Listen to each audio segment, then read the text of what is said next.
Many people have asked me for the last 3 years, what do you really think happened? What's your opinion? And I'm doing this series right now, and it's intended for YouTube. I may put clips of it on TikTok, but to watch it in its entirety, as many parts as I come up with, this is part 3, to watch it in its entirety, you'll have to go subscribe to my YouTube channel, because TikTok is not a platform for discussing some of the issues that we're going to discuss here. Part 3, what I think happened with the JFK assassination, what I really think happened. The third most obvious issue after the single bullet theory or Oswald acting alone, the third most obvious issue is that eyewitnesses absolutely reported hearing shots from the grassy knoll. And in fact, you see in the footage, you see a bunch of people run up the grassy knoll searching for someone that they thought might have taken the shots from that position. You cannot deny that. There's eyewitness after eyewitness that says, hey, those shots came from over there. I heard it come from behind me. They're standing on the right. They're in front of the motorcade. They hear the shots from behind them. Railroad workers on the overpass think that the shots all came from the grassy knoll.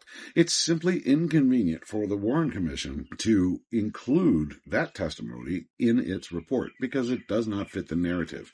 What I think really happened was, I think people really did hear shots from the grassy knoll. And that is why I believe there was at least one other shooter, that there was a conspiracy, and that the grassy knoll was just one of possibly more than 2 different locations from which shots came. This is heavily discussed in the public, in the media, and in the films, starting with Oliver Stone's movie JFK in 1991.